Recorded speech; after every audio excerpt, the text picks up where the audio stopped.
I got to tell you, I'm not in a real good mood today. I'm just going to tell you that straight up. From game ball glory to injury intermissions, Tennessee football is never short of surprises. Join us as we sashay through this week's spicy updates. We got a hurt soldier. Broadcasting live from the only establishment in town that can't kick him out, his own basement. The world according to Rocket.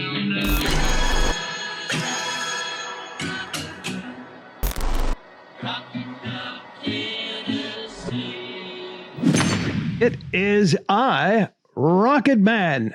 Welcome back to the show. Hammer that like button like it's your Monday morning alarm and you're not happy about it. Be sure to subscribe too, and super thanks and super chats and all that stuff are always welcome. It helps the channel.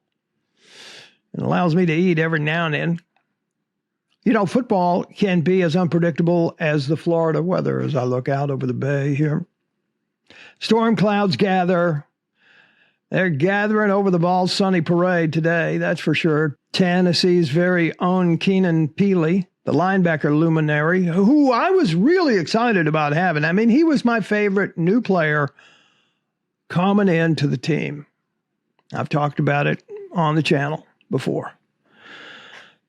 Coach Heupel announced just a little tiny bit ago, Pili's got a pit stop this week. He's doing the cha-cha with an injury. But it's just a quick jive, hopefully, and not a season-ending thing. Glad to hear about that. But it looks like he's not going to be ready for the Florida game.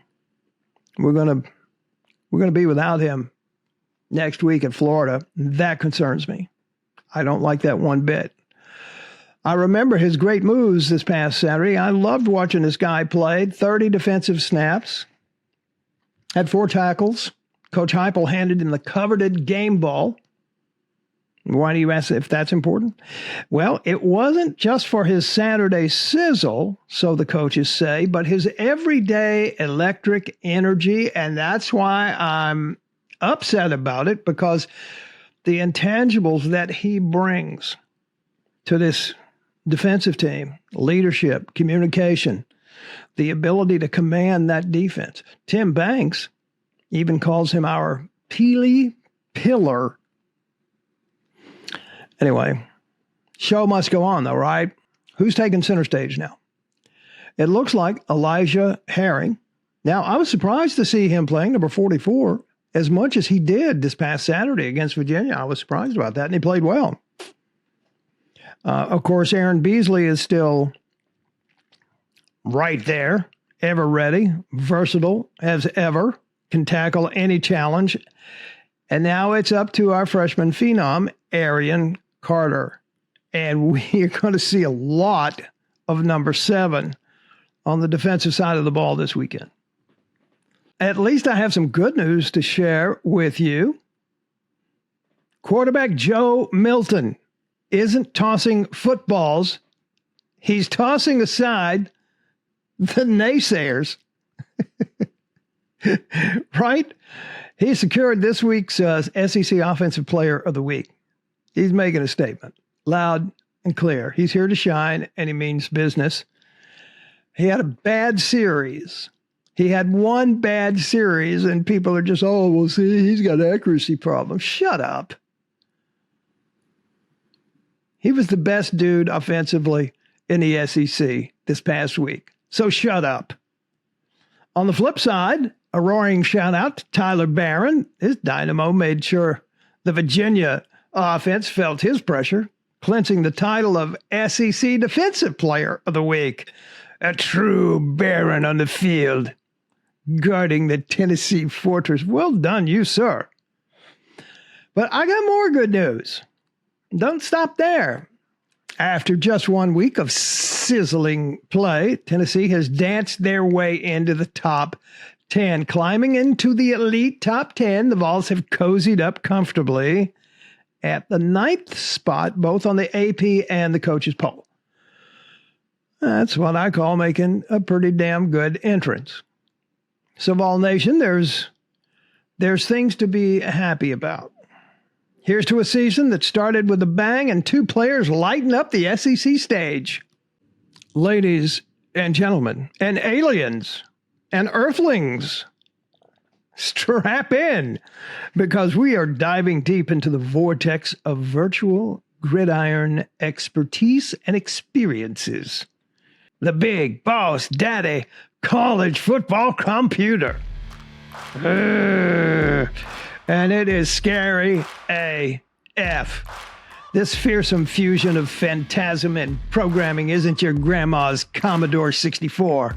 Nah, this diabolical dude got more RAM in one bony finger than most computers have in their entire system.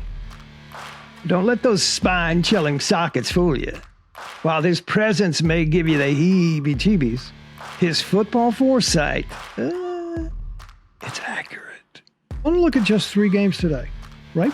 I'll tell you why. I want to see what Tennessee is supposed to be doing against Austin Peay. They should win this game by 42 points or more. That's what they need to put up. We need to see who's going to fill in for Keenan Pili.